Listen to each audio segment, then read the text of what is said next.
Hello everyone, my self Subhash Kumar और मैं आज ग्रे मैटर आया हूँ। और जो हमारा नीट 2024 का एक्सपेक्टेड स्कोर आ रहा है, जो हमारे स्टूडेंट्स के द्वारा अच्छा परफॉर्मेंस हुआ है आंसर की मिलाने के बाद, तो उसके बारे में आज हम लोग ग्रे मैटर के director founder doctor Aniket Shrivastava ji से मैं जानना चाहूँगा। तो सर कुछ इसके बारे में बताएं। ओके, सो हेलो एवरीवन, नमस्ते सभी लोगों को जो मुझे सुन पा रहे हैं। Myself doctor Aniket Kumar Srivastava, founder Grey Matter. तो जैसे कि आप लोग अभी जान रहे हो कि जो अभी 5 मई जो बीता है तुरंत अभी, उसमें भी नीट 2024 का जो एग्जाम हुआ है, तो आपको पता होगा कि ये अगर नंबर ऑफ स्टूडेंट्स पर देखा जाए तो ये इंडिया ही नहीं वर्ल्ड का सबसे बड़ा एग्जाम है, क्योंकि इसमें बहुत सारे एप्लीकेंट्स थे। और इस महीने में ये एग्जाम टफ है कि एप्लीकेंट तो ज्यादा ही हैं और कट ऑफ भी बहुत ज्यादा इसका जाता है। बट विगत 4-5 सालों से हम और हमारे जो स्टूडेंट्स हैं वो बहुत अच्छा परफॉर्म कर रहे हैं।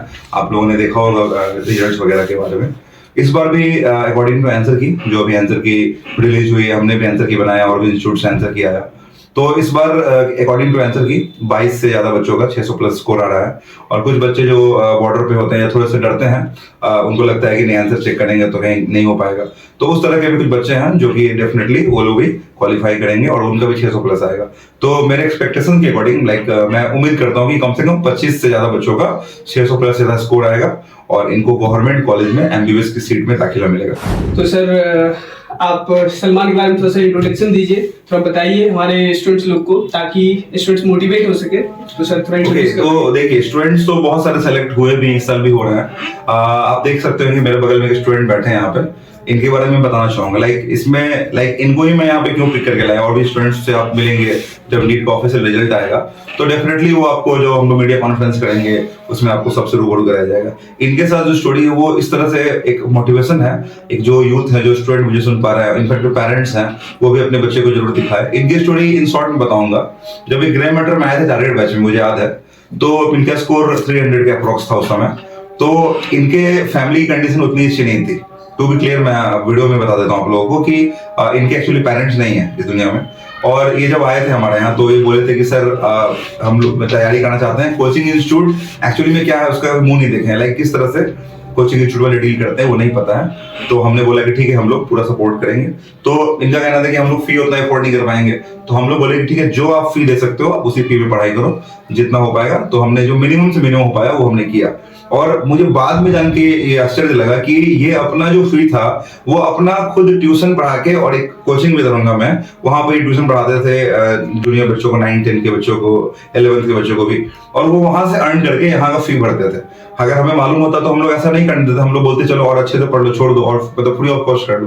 बट हमें बाद में ये बात की जानकारी हुई तो हमें और अच्छा लगा कि चलो इस तरह से, इस परिवेश में, इस तरह से माहौल में रहते हुए अगर कोई बच्चा इस तरह से स्कोर करता है, अभी जैसे इनका स्कोर एक्सपेक्टेड है 625 नंबर के आसपास आ रहा है 720 में, बहुत बढ़िया स्कोर है, ठीक है।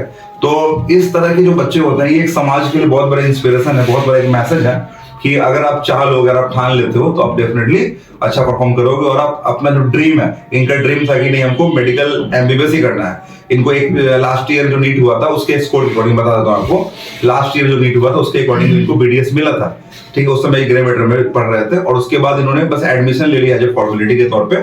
उसके बाद इन्होंने कंटिन्यू अपना रिविजन ट्राई किया और उसके बाद टेस्ट सीरीज को लगातार ज्वाइन करके टेस्ट भी दिया, और उस तरह से इन्होंने फाइनली स्कोर जो है बहुत अच्छा स्कोर लाया। और डेफिनेटली है कि गवर्नमेंट कॉलेज में एमबीबीएस का सीट मिलेगा। तो मैं सलमान से भी चाहूंगा कि वो 2-3 कुछ लाइन बताए अपने बारे में। हालांकि मैंने तो लगभग सब बात बता दी, बट मैं चाहूंगा कि ये बताए किस तरह से तैयारी की है इन्होंने। जी, मैंने जो है ग्रे मैटर टारगेट बैच 2022 में ज्वाइन किया था। मेरी 12th जो है वो दिल्ली से हुई है। मैंने कभी भी कोचिंग ज्वाइन नहीं की थी अपने 10th या 12th तक के जो भी मेरी स्कूलिंग हुई उसमें कभी मैंने कोचिंग ज्वाइन नहीं की। और मुझे लग रहा था कि नहीं करूँगा कभी, लेकिन जब मैंने नीट का एग्ज़ाम दिया मैंने, तो जो लेवल है एग्ज़ाम का उसको देखने के बाद मुझे लगा कि ज्वाइन करना चाहिए। तो मैंने 2022 में टारगेट बैच ज्वाइन किया था ग्रे मैटर में। और यहाँ मैंने अनिकेत सर की वजह से ज्वाइन किया था एक्चुअली, क्योंकि इनका बायो बहुत ज़्यादा अच्छा था, इनके पढ़ाने का अंदाज मुझे बहुत अच्छा लगा। मेरी बायो बहुत ज़्यादा स्ट्रॉन्ग हुई। मेरी केमिस्ट्री और फिजिक्स का बेस ही बहुत वीक था, वो भी यहीं से ज़्यादा स्ट्रॉन्ग हुआ। और मेरा 23 में जो स्कोर आया 590 अप्रॉक्स, उसके अकॉर्डिंग मुझे बीडीएस मिल गया था। और फिर बीडीएस के साथ साथ भी मैंने नीट की तैयारी की थी 2024 के लिए। मुझे सर ने बताया था कि मैं कर सकता हूँ, अपने पोटेंशियल है, और हर स्टूडेंट के पास अपना पोटेंशियल होता है जो नीट का लेवल है। ऐसा नहीं कोई नहीं कर सकता, चाहे वो एवरेज हो या बिलो एवरेज हो, हर कोई कर सकता है। और और वो मैंने किया क्योंकि कांटेक्ट में था मैं ग्रे मैटर के continuously as a through test series और डाउट सॉल्विंग सेशन उसके ज़रिए, और इस तरीके से मैंने दोनों मैनेज करते हुए नीट 24 में जो है 620 प्लस स्कोर कर रहा हूँ। ओके सलमान, तो आप ये बताइए कि आपका नीट 2024 में अच्छा स्कोर आ रहा है, आपने एक्सपेक्ट भी किया, आपने मिलाया भी आंसर की अकॉर्डिंग, तो आपका क्या स्ट्रेटजी था? यानी कि आपने तीनों सब्जेक्ट को कैसे टैकल किया, एग्जाम में कैसे टैकल किया, यानी कि आपका क्या रिवीजन था, क्या आपने अपना स्ट्रेटजी बनाया ताकि मिनिमम समय में मैं अच्छा से अच्छा रिवीजन कर सकूं? तो प्लीज थोड़ा सा स्टूडेंट को गाइड करें। पहले तो जो भी मैंने जैसे कहा कि मेरा बेस स्ट्रॉन्ग यहाँ से हो चुका था, तो मुझे ज्यादा कुछ करने की जरूरत नहीं थी, उसी को मैंने कंटिन्यू किया, उसी के नोट्स वगैरह कंटिन्यू किए। मैंने यहाँ से शॉर्ट नोट्स भी बनाए हुए थे, उसको रिवीजन कर रहा था मैं, और मैंने इक्वल टाइम तीनों सब्जेक्ट को दिए। मोर प्रैक्टिस किए फिजिक्स में, फिजिकल केमिस्ट्री में, ऑर्गेनिक के, और बायो की जो भी fully NCERT for chemistry and biology, fully NCERT उसको रिवीजन किया था थॉरली। और टेस्ट सीरीज मैक्सिमम दिए थे मैंने। मैं ये नहीं देख रहा था कि मेरा स्कोर कितना आ रहा है, मैं ये देख रहा था कि मेरे जो है गलतियाँ कहाँ हो रही है, मेरे कॉन्सेप्ट कहाँ दिक्कत कर रहे हैं, या मेरी सिली मिस्टेक्स कहाँ हो रही है, उसको मैं आइडेंटिफाई करते हुए टेस्ट दे रहा था, इरिस्पेक्टिव के मेरे मार्क्स कितने आ रहे हैं। मैक्सिमम मैंने टेस्ट दिए हैं, ग्रामेटर के जितने भी टेस्ट थे वो सारे के सारे मैंने दिए हैं, और मैक्सिमम क्वेश्चन प्रैक्टिस किए, और रिवीजन कंटिन्यूअस बीइंग कंसिस्टेंट जो है, कंसिस्टेंसी बहुत मायने रखती है। ओके, तो सलमान एक बात और मुझे बताएं, स्टूडेंट्स के लिए स्पेशली बताएं कि जो अभी ऑनलाइन का थोड़ा सा ज्यादा क्रेज चल रहा है, बच्चे ऑफलाइन से ज्यादा ऑनलाइन की तरफ मूव कर रहे हैं, क्यों? क्योंकि वो थोड़ा सा सस्ता पड़ रहा है, ऑफलाइन थोड़ा सा महंगा पड़ रहा है। अभी आपने बताया कि आपने एक साल प्रिपरेशन किया, आपका 590 के अप्रोक्स स्कोर आया था पिछली बार, जो आपने बीडीएस लेके फिर से यहाँ से प्रिपरेशन किया था। तो कहने का मतलब ये है कि जो आपने प्रिपरेशन दोबारा स्टार्ट किया था, फिर से सभी चीजों को रीस्टार्ट करके पढ़ा, या वही नोट्स आपको हेल्प किया था? मैक्सिमम वही नोट्स मुझे हेल्प किए थे। तो मुझे दोबारा से रिवीजन करना पड़ा, प्रैक्टिस ज्यादा हुई, मेहनत ज्यादा हुई, लेकिन maximum more than let's say 80% जो है वो मेरे जो प्रीवियस जो ग्रे मैटर की जो बेस या नोट्स वगैरह थे उसी को मैंने किया। ओके, बेसिकली कहना ये चाहते हैं कि आपका जो एक बार आपने जो पढ़ा है उसी को मैक्सिमम टाइम रिवीजन करें, टेस्ट जरूर दे। टेस्ट देने से क्या होगा, आप अपने आप को इवेल्युएट कर पाओगे ताकि आप कितने पानी में हो और क्या कमी रह गई उस पर आप अच्छे से वर्क कर सकते हो। तो टेस्ट बहुत ही ज्यादा जरूरी है, और उसी देखो टेस्ट आप दोगे तो क्या होगा कि जो चीज आपको कमी लग रही है उसी नोट्स में आप ऐड करते जाओगे, वो आपके लिए क्या होगा, बेनिफिशियल होगा, आपका टाइम भी सेव होगा, और अच्छे से आप नेक्स्ट टाइम प्रिपरेशन करके एग्जाम भी दे सकते हो। अच्छा सलमान, तो ऑनलाइन बारे में हम लोग चर्चा कर रहे थे कि यानी कि ऑनलाइन प्लेटफॉर्म का ज्यादा क्रेज है, ऑफलाइन का थोड़ा सा कम आजकल क्रेज होते जा रहा है, ऐसा क्यों? आप बताएं मुझे कि ऑनलाइन ज्यादा इंपॉर्टेंस है प्रिपरेशन करने के लिए या ऑफलाइन ज्यादा इंपॉर्टेंस है? कहाँ पे ज्यादा स्टूडेंट का बेस बनता है? मैं एक वर्ड इंट्रोड्यूस का बेस, उस पर आपको फोकस करके स्टूडेंट को बताना है। बेस देखिए अल्टीमेटली ऑफलाइन से ही बनता है, ये ऑनलाइन वाले भी जानते हैं, ऑफलाइन वाले भी जानते हैं, और स्टूडेंट भी अच्छी तरीके से जानते हैं।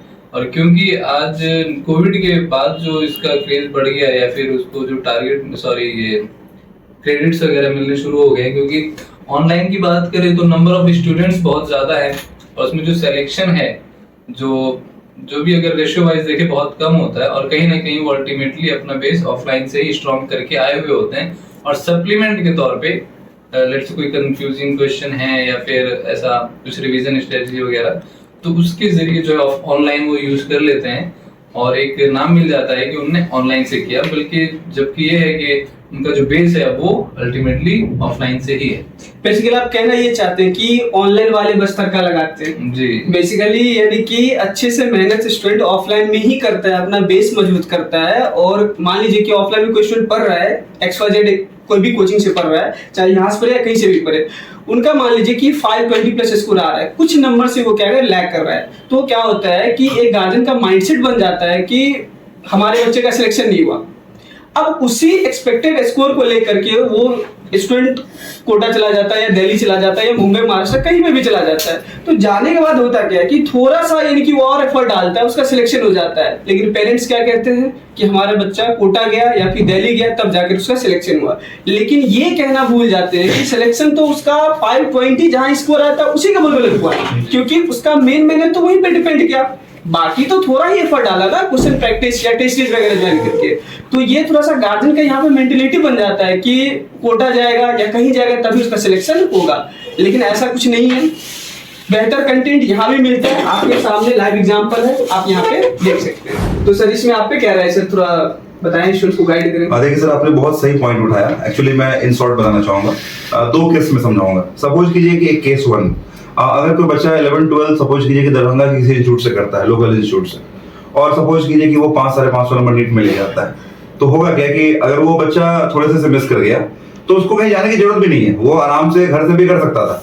अब वो बच्चा सपोज कीजिए कि देखा कि मेरा दोस्त वहां गया, चलो एक बार कोटा चलते हैं, वो चला गया कोटा, वहां गया, वहां सेलेक्ट हो गया। सेलेक्ट तो यहाँ से भी उसको होना था, लेकिन जब सिलेक्शन उसका वहां से आया 650 नंबर, तो पब्लिक ये बोलती है, पेरेंट्स ये बोलते हैं कि अरे कोटा गया फिर सेलेक्ट हुआ, दरभंगा तो नहीं होता। केस नंबर 2 सर मैं ये बताना चाहूंगा कि सपोज कीजिए कि कोई बच्चा है, वो 11-12 तो नहीं चला गया था कोटा या दिल्ली, ओके, और वहां जाके कोचिंग लिया, वहां पे उसको मान लीजिए 500-550 नंबर आ गए, ठीक है। वो बच्चा दरभंगा आ गया, चलो ठीक है कोचिंग कर लिया, अब हम लोग रिवाइज करते हैं, और हाँ कर लिए, कोई कोचिंग पकड़ते हैं। फिर वो कोचिंग आया, तो अभी जो कंपटीशन है कट ऑफ 620-610 के आसपास जाएगा, तो उसके अकॉर्डिंग वो सपोज कीजिए कि एक लोकल इंस्टीट्यूट ज्वाइन किया, फिर उसका रिजल्ट वहां से हुआ। फिर भी पब्लिक के माइंडसेट में क्या है, ऐसा रिस्पॉन्स देंगे आप पेरेंट्स की कोटा से पढ़ के आया था इसलिए सेलेक्ट हुआ। उनको क्रेडिट, उनको ये रोल जो है लोकल इंस्टीट्यूट दरभंगा में उनका नहीं दिखा, तो ये माइंडसेट जो है इस तरह से, तो इस वजह से अफेक्टेड तो होते हैं सभी लोग। तो एक सर ये चीज है, तो गार्जियन को समझना चाहिए कि रोल सबका है बेसिकली। किसी भी कंपटीशन एग्जाम जैसे कि नीट या जेईई या यूपीएससी, ये सब में टाइम लगता है। पहली बात तो टाइम लगता है, मल्टीपल एफर्ट्स, मल्टीपल अटेम्प्ट्स लगता है। तो आप पूरा सिंगल हैंडेड ये नहीं बोल सकते कोटा का ही रोल था इससे सेलेक्ट हुआ। हमारे लोकल जो कोचिंग दरभंगा में, इंक्लूडिंग हम लोग भी, सबका रोल है, सबने मेहनत किया तब जाके वो अचीवमेंट आया। तो इस बात पे समझना चाहिए। और सर कोटा में क्या आजकल देखने को ट्रेंड मिल रहा है कि जो बच्चे चले जाते हैं वहां, कोटा चले गए और फिर वहां गए, तो घर वाले बहुत मतलब उतना एफर्ट नहीं भी कर सकते, बट फिर भी वो जमीन बेच के या लोन लेके भेज दे रहा है। तो बच्चा वहां गया, उसको पता है कि मेरे गार्जियन जो है वो कैसे करके हमको 10 या 15 हजार रुपए महीना दे रहे हैं खाने पीने रहने का। तो बच्चा पढ़ना शुरू करता, देखता 400 का भीड़ है, कहाँ यहाँ 40 बच्चा हुआ करता था, वहाँ 400, तो एकदम भीड़ में खो गया। और वहां पे कोई पर्सनल केयर का नाम का चीज ही नहीं है। यहाँ पे जैसे कि सपोज कीजिए कि मैं खुद अभी डॉक्टर ही हूँ और जितने भी बायो के टीचर वो भी डॉक्टर हैं, तो हम लोग को पर्सनली, हम लोग साइकेट्री भी पढ़े हैं, हम लोग को पता है कि बच्चे का माइंडसेट पे क्या है, किस तरह से वो प्रेशर को हैंडल नहीं करके कुछ गलत स्टेप ले सकता है। कोटा वगैरह में क्या है कि इतनी भीड़ है, वहां बच्चे गए और वहां पे सपोज करो कि बच्चा है कि स्कोर नहीं लाया उतना, तो बच्चा धीरे धीरे कटते जाएगा, भीड़ से कटेगा, घर वालों से बात दूर हो जाएगा, उसको लगेगा कि नहीं पापा मम्मी को धोखा दे रहा है। हाँ। उस केस में वो गलत स्टेप ले लेगा, या तो ड्रग एडिक्ट हो जाएगा, सुसाइड अटेम्प्ट कर लेता है। इंडिया में एक फैक्ट बताऊंगा आप लोगों को, इंडिया में मैक्सिमम अनरजिस्टर्ड सुसाइड जो है, जो लिखित नोटेड नहीं है, वो कोटा में होता है। हर महीना 5-6 सुसाइड होता है, और कोचिंग इंस्टीट्यूट वाले दबा देते हैं इस चीज को, पैसा देके कि भाई अगर ये बात न्यूज में जाएगा तो गार्जियन डरेंगे भेजने से। और नॉट ओनली ये सुसाइड्स, वहां के जो ड्रग एडिक्टेड हो जा रहे हैं बच्चे, बहुत सारे गलत एक्टिविटीज में पड़ जाते हैं, तो ये सब पे गार्जियन को लगता है कि रैंक 1 ले आया वहां से, हाँ। तो मेरा बच्चा भी रैंक 1 लेगा। रियलिटी से मैं बताना चाहता हूँ, मैं खुद डॉक्टर हूँ, मैंने भी एपीएमटी क्वालिफाई किया 2014 में। रियलिटी है कि बच्चा अगर पढ़ने वाला है, अगर बच्चा एवरेज से हल्का भी ऊपर है, तो वो आराम से गांव में भी रखे, घर पे भी रखे, लोकल इंस्टीट्यूट से पढ़ के सेलेक्ट हो सकता है। रैंक 1 जो बच्चा है, वो रैंक 1 घर पे भी बैठ के पढ़ेगा ना, तो भी वो रैंक 1 नहीं लाएगा। ऐसा नहीं कि वो कोटा जाएगा, दिल्ली जाएगा, रैंक 1 लाएगा। ये चीज लोग नहीं समझते हैं। गार्जियन को लगता है कि अरे हम नहीं कर पाए तो बच्चा को करवा देंगे, तो बच्चा को कंपेल करते हैं, कोटा जाओ, जाके देखो। अच्छा, जो मॉड्यूल वहां पे सॉल्व करवाया जाता है, वो मॉड्यूल यहाँ पे सॉल्व करवाया जाता है, या यहाँ पे जो टीचर कंटेंट देते हैं, आप उसी कंटेंट से कोई भी इंस्टीट्यूट का मटेरियल सॉल्व करो, डेफिनेटली आपसे सॉल्व होगा। ऑब्वियसली कंटेंट सर हर जगह मेरे अकॉर्डिंग सेम है, हर जगह हर कोचिंग इंस्टीट्यूट वाले सेम ही पढ़ाते हैं, कोई डिफरेंस नहीं है। बच्चे के माइंड में क्या लगता है कि कोटा गए सेलिब्रिटी, वहाँ टीचर्स ये हैं, BMW से आ रहा है, एक माइंड में फैसिनेशन बन गया है लोगों के, अरे वहाँ चल के देखते हैं क्या ऐसा है, ऐसा आईपी बना तो एक्चुअली मैं ऐसा कुछ नहीं, सिलेक्शन रेशियो की बात करता हूँ मैं सर।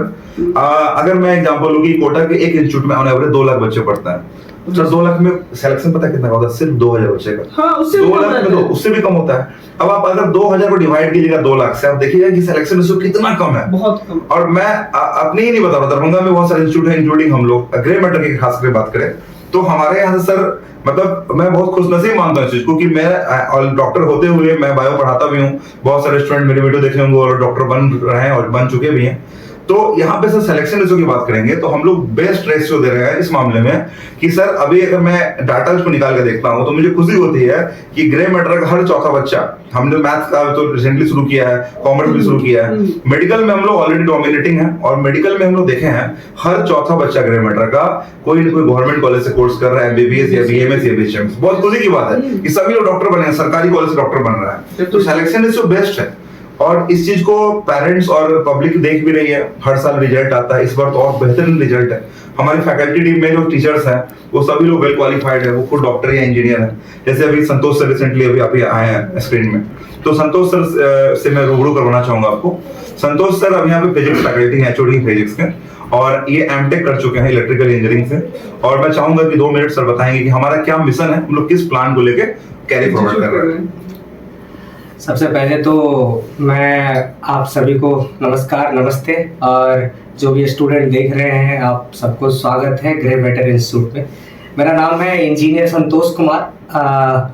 मैं ग्रे मैटर में फिजिक्स का फैकल्टी हूँ और मैं खुद एक इंजीनियर हूँ। हम 2016 में इंडिया के top reputed institute national institute of science and engineering college जो है उड़ीसा से हमने इंजीनियरिंग किया है, बीटेक किया है। उसके बाद अभी हम बहुत ही रेप्यूटेड टॉप के 100 यूनिवर्सिटी से एमटेक हमने किया है, master of technology in electronics and communication engineering में।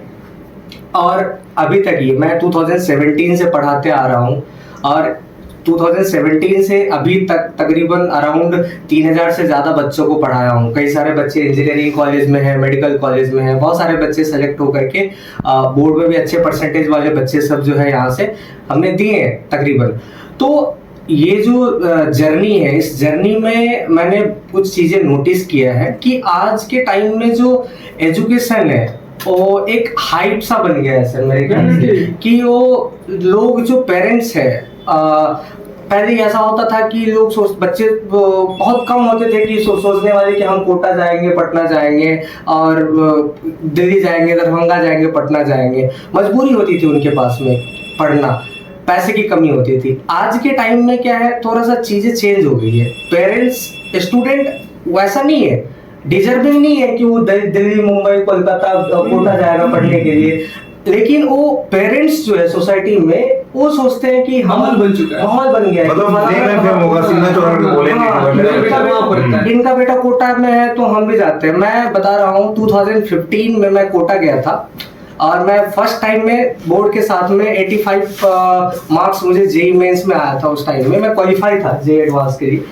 मैं उस एडवांस के वो जो जेईई मेंस के स्कोर पे मैं कोटा गया पढ़ने के लिए।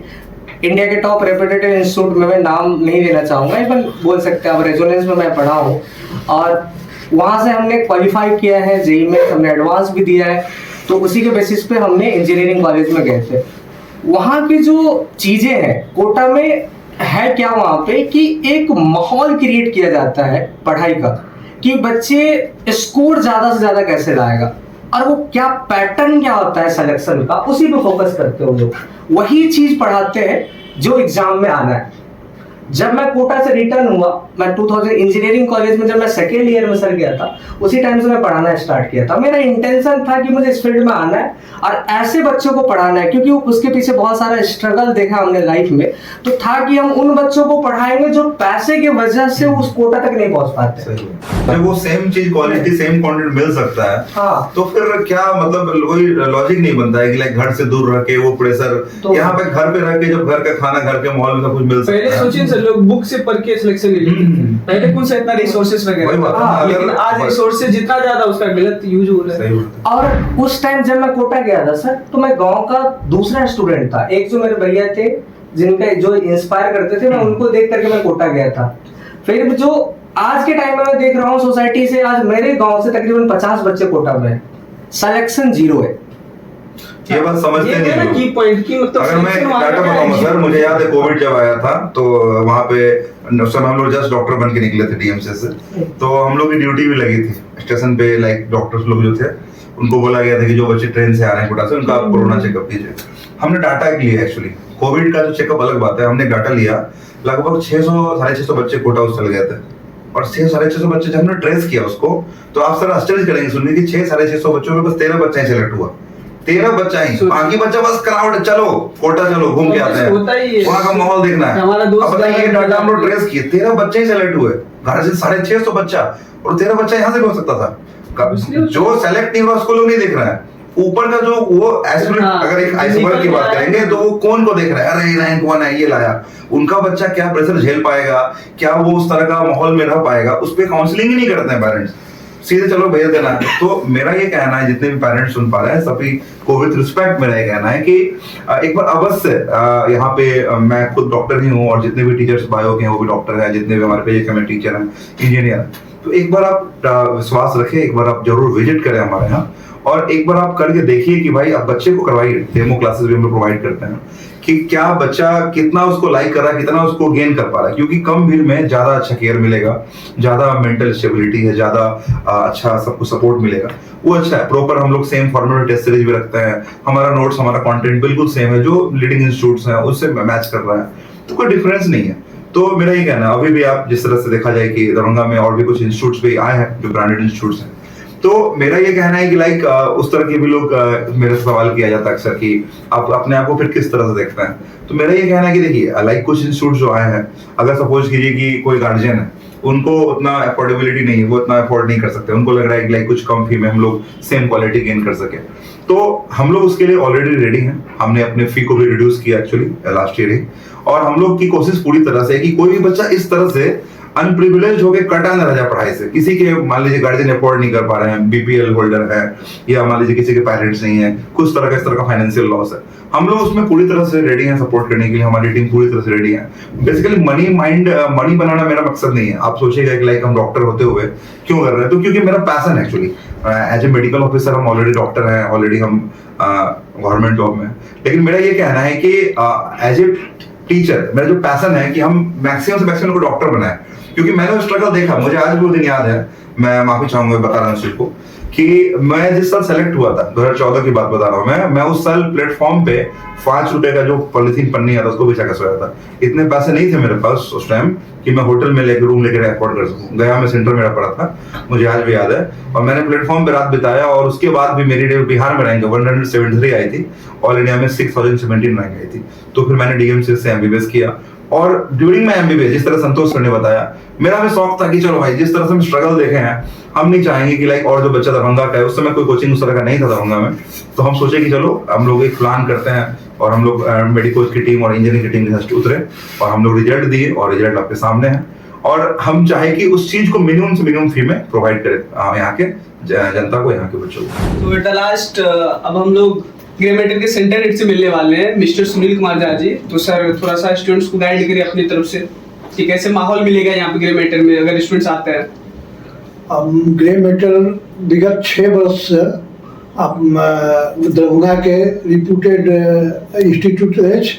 अपने सबसे निवेदन है कि एक पिछला रिकॉर्ड के देखैत रिजल्ट के जे प्रतिशत है ओहि हिसाब से एतऽ के टीचर, एतऽ के माहौल घर सन है, और कम पैसा में बच्चा के पढ़ायल जाइ छै। तो अहाँ सबसे निवेदन है कि कम से कम एक बेर अवश्य पधारी और संस्थान में आबि कऽ अपन बच्चा के भविष्य के उज्जवल बनाई। अच्छा एक बात बताबू कि अहाँ बच्चा के केना गाइड करबे, अगर कोई बच्चा आबे या हॉस्टल के तरीका से केना रहते ओकरा बारे में तनी बताइयो स्टूडेंट सबके। एतऽ हमर सबसे पहला व्यवस्था ये है जे हम बच्चा जे अबै छै ओकरा हम सब अपना ग्रे मैटर परिवार के रूप में ओकरा मानै छियै। ओकरा रहबाक लेल सबसे पहला 2 हॉस्टल से हमर सबके कनेक्ट है जे हम जे बच्चा एतै जकर आर्थिक स्थिति जेहन छै ताहि हिसाब से ओकरा रहे के व्यवस्था करै छी। संगे हम ओकर ट्रांसपोर्टिंग के सेहो व्यवस्था छै जे एतऽ नहीं रहि कऽ घर से आबि जाबि कऽ पढ़ि सकैए, तो ओ लेल डिस्काउंट में ओकर आर्थिक स्थिति के देखैत ओहि पर हम सब किछु अपन फीस कम कऽ कऽ ओकरा जेना तेना मैनेज करै छियै। तऽ ओकरा घर जाकऽ बुझाइ छै जे ओकरा माय बाप के कोनो प्रभाव नहीं पड़े, और वो बच्चा अपना फ्यूचर के देखैत जे हमरा ओतऽ के पढ़ाई से तैयारी करे। एकटा बात और ऐड करे चाहे छी अहाँ सबके लिए कि डॉक्टर साहब भी छथिन कि रात बिरात अगर कोनो दिक्कत है कोनो स्टूडेंट के, तो डॉक्टर साहब पर्सनली केयर करे खातिर हॉस्टल पहुंच जाए छथिन। तो इहो सबके वो सुविधा है, ये वो एक्स्ट्रा बेनिफिट आगे मिले अगर अहाँ दरभंगा में ग्रे मैटर ज्वाइन करे छी। तो एट द लास्ट पॉडकास्ट को एंड करते हैं। Thank you so much for watching.